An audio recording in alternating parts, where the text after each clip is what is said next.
이르기까지 순종하셨네.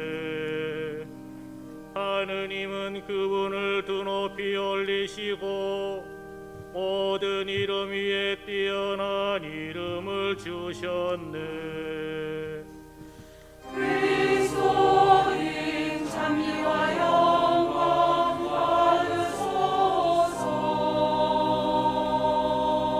받으소서. 마르코가 전한 우리 주 예수 그리스도의 순환기입니다. 아침이 되자 수석 사제들은 곧바로 원로들과 율법학자들 곧 온 최고의회와 의논한 끝에 예수님을 결박하여 끌고 가서 빌라도에게 넘겼다. 빌라도가 예수님께 물었다.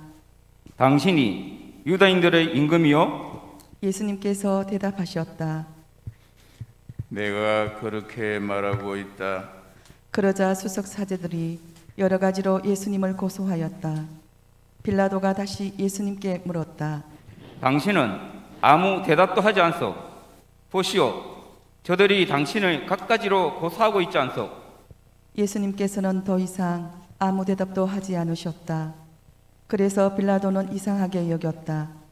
빌라도는 축제 때마다 사람들이 요구하는 죄수 하나를 풀어주곤 하였다.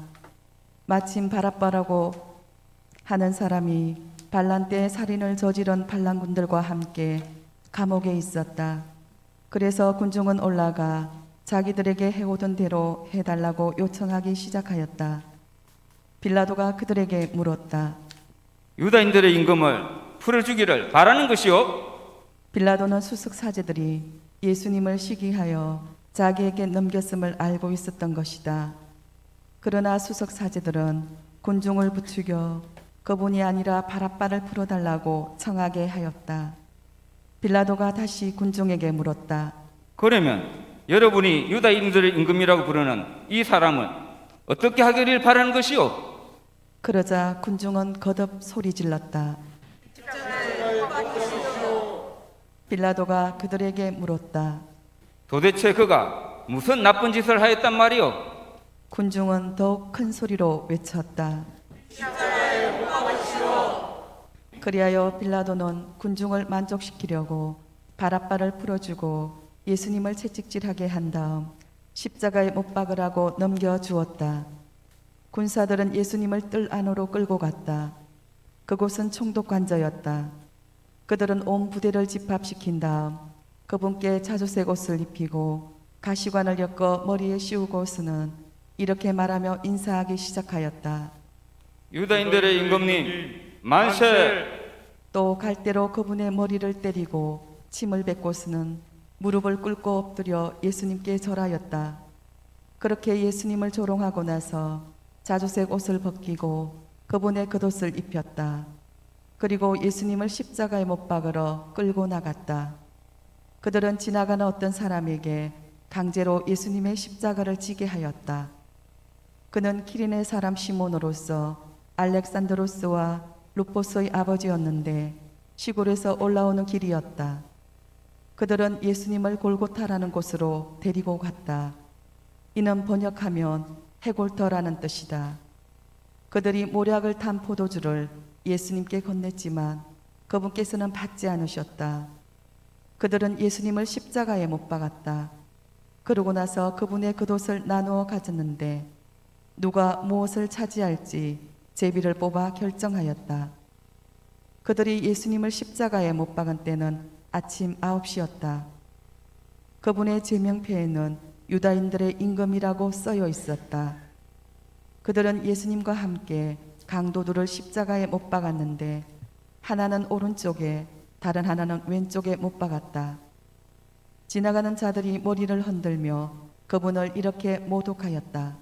저런 성전을 허물고 사흘 안에 다시 짓겠다더니 십자가에서 내려와 너 자신이나 구해보아라. 수석 사제들도 이런 식으로 율법 학자들과 함께 조롱하며 서로 말하였다. 다른 이들은 구원하면서 자신은 구원하지 못하는군. 우리가 보고 믿게 이스라엘의 임금 메시아는 지금 십자가에서 내려와 보시지. 예수님과 함께 십자가에 못 박힌 자들도 그분께 비아냥거렸다. 낮 12시가 되자 어둠이 온 땅에 덮여 오후 3시까지 계속되었다. 오후 3시에 예수님께서 큰 소리로 부르짖으셨다. 엘로이 엘로이 레마 사박타니. 이는 번역하면 저의 하느님 저의 하느님 어찌하여 저를 버리셨습니까? 라는 뜻이다. 곁에 서 있던 자들 가운데 몇이 이 말씀을 듣고 말하였다. 저것 봐, 엘리야를 부르네. 그러자 어떤 사람이 달려가서 해면을 신 포도주에 적신 다음 갈대에 꽂아 예수님께 마시라고 갖다 대며 말하였다. 자, 엘리야가 와서 그를 내려주나 봅시다. 예수님께서는 큰 소리를 지르시고 숨을 거두셨다. 모두 무릎을 꿇고 잠시 묵상하시겠습니다.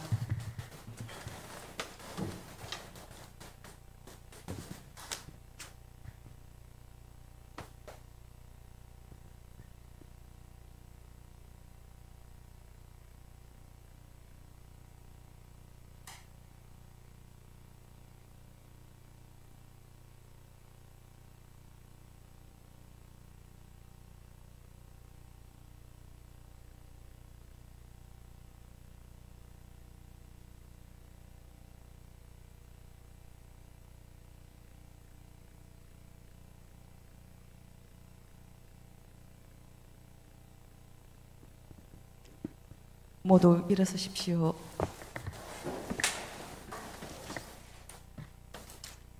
그때 성전 휘장이 위에서 아래까지 두 갈래로 찢어졌다. 그리고 예수님을 마주보고 서 있던 백인 대장이 그분께서 그렇게 숨을 거두시는 것을 보고 말하였다. 참으로 이 사람은 하느님의 아드님이셨다. 주님의 말씀입니다. 그리스도님 찬미합니다.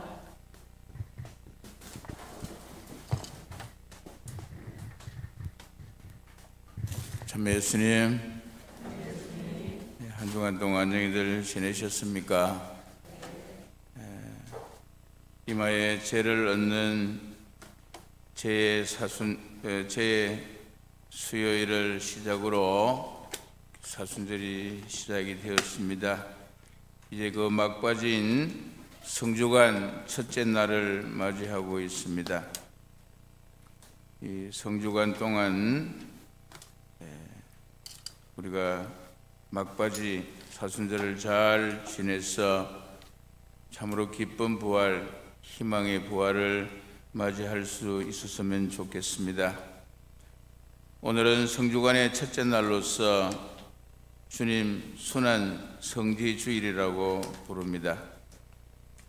예수님께서 파스카 신비를 완성하시기 위해서 예루살렘의 왕으로서 입성을 하시고 곧이어서 주님의 순환과 죽음을 기념하는 두 가지 사건을 기념하는 날이기 때문에 주님 순환 성지주일이다 이렇게 부르고 있는 것이죠. 호산나, 주님의 이름으로 오시는 분은 복되시어라. 다가오는 우리 조상 다윗의 나라는 복되어라. 지극히 높은 곳에 호산나. 군중들은 예루살렘에 입성하시는 예수님을 참으로 기쁜 마음으로 환영을 하고 있습니다. 죽었던 라자로도 다시 살려주셨던 그 예수님, 그런 예수님께서 온 백성들에게 큰 기적을 이루어 줄 것을 기대하면서 예수님을 열렬히 환영하고 있습니다. 사실 예수님의 수많은 기적을 보고 들었던 군중들은 스가랴 예언자의 말씀을 예수님 안에서 생각하고 있었는지도 모릅니다. 딸 시온아 한껏 기뻐하여라. 딸 예루살렘아 환성을 올려라. 보라, 너의 임금님이 너에게 오신다. 그분은 어려우시며 승리하시는 분이시다. 그분은 겸손하시어 어린 나귀를 타고 오신다. 옛날 임금이 예루살렘에 입성할 때 전통적으로 어린 나귀를 타고 온 사실을 기억하고 있습니다. 이 스가랴 예언서의 말씀이 예수님께 대한 말로 믿고 있었고, 예수님께서 이스라엘의 왕으로서 보무도 당당하게 예루살렘에 입성하고 있는 장면을 너무나도 환영하고 있습니다. 호산나라는 말은 살려주세요, 구원해주세요, 이런 말입니다. 그렇지만은 이스라엘 백성들은 살려달라, 구원해달라 이런 말보다도 기쁨과 승리를 노래하는 유다인들의 전통적인 환호라고 합니다. 그러기에 이스라엘 백성들은 호산나를 외치면서 예수님을 참으로 큰 기쁨으로 성대하게 맞이하고 있는 것입니다. 그 이유는 예수님께서 예루살렘을 다시 재건시켜 주실 것이고, 그 옛날 다윗 왕이 이루었던 태평성세, 그것을 꼭 이루어질 것이라고 굳게 믿고 있었기 때문입니다.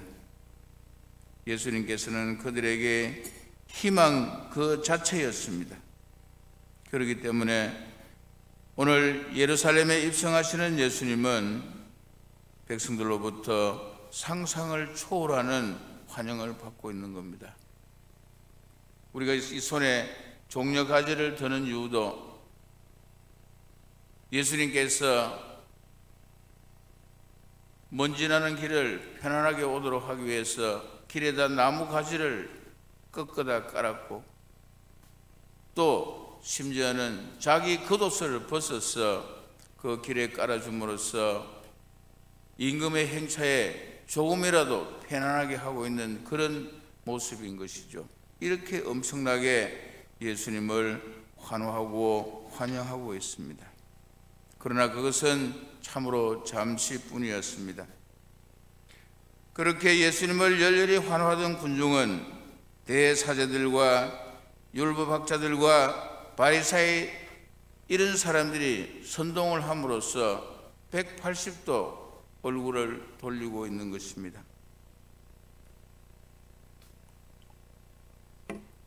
자기를 살려달라고, 자기를 구원해달라고, 자기의 희망은 오로지 예수님뿐이라고 호산나를 목이 터져라 외치던 그 군중이 이제는 십자가에 못 박으라고 아우성을 치고 있습니다. 왜 이렇게 군중의 마음이 싸늘하게 식었습니까? 군중은 예수님의 수많은 기적을 보았고 수많은 기적을 들었고, 그래서 자신들의 부족함을 모조리 채워줄 인물로 생각을 하고 있었고, 급기야 이스라엘의 왕으로 모시려고 하고 있었습니다.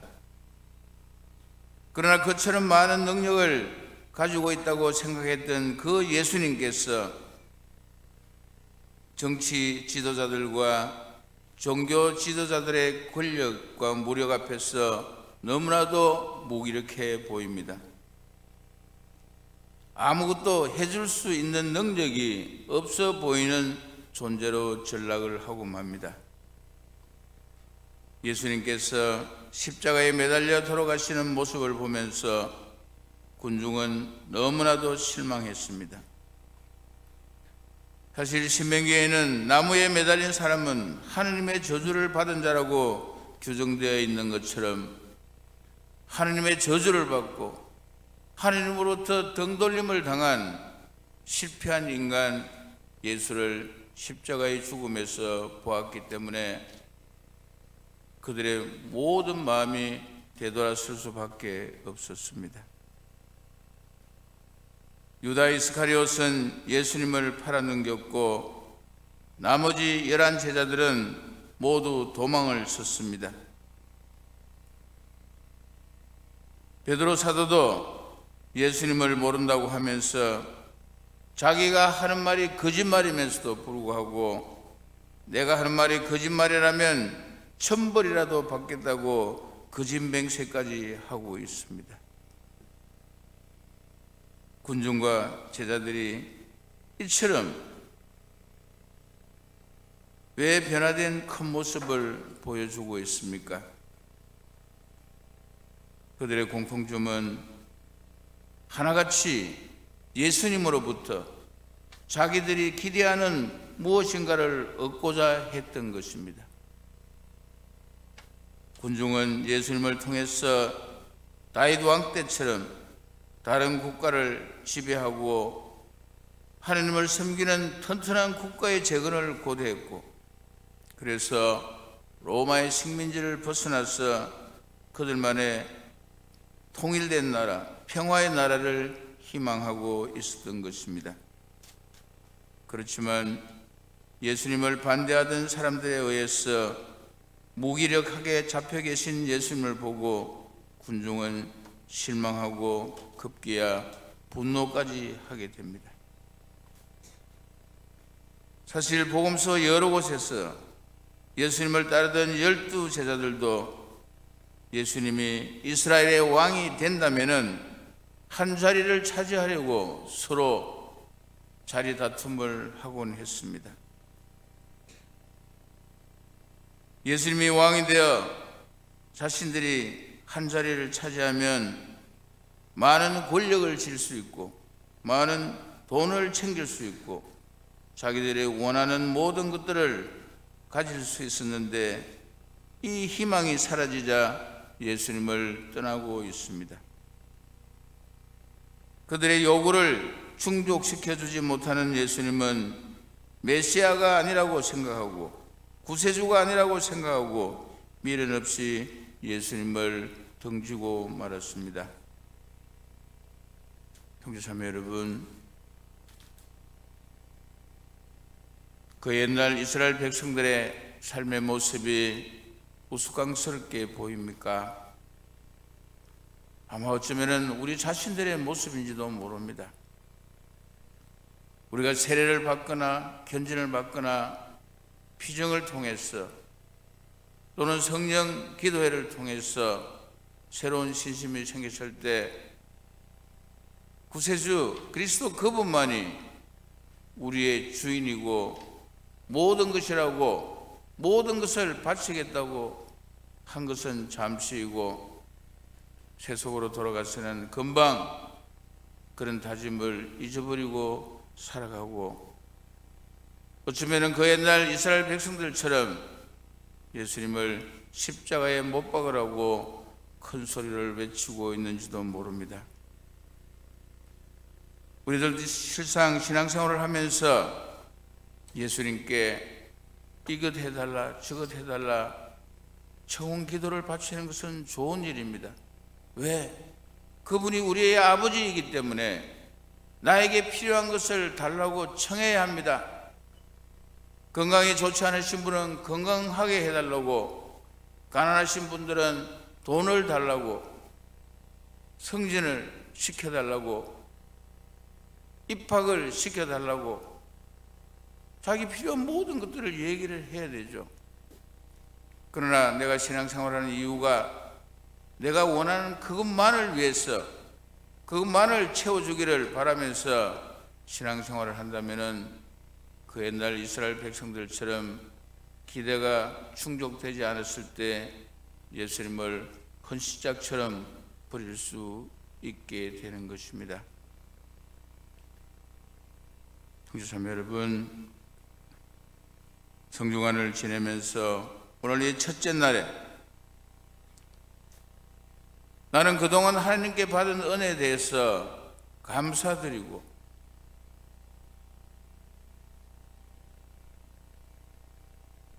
하나님께 청하기만 하는 것이 아니라 하나님께 내가 무엇을 돌려줄 수 있을 것인지, 내 본당을 위해서, 내 이웃을 위해서, 내 가족을 위해서 내가 할 수 있는 일이 무엇인지를 주님 앞에서 잠시 생각해 보는 시간을 갖고 거룩한 성주간을 시작하시기를 기원합니다. 아멘.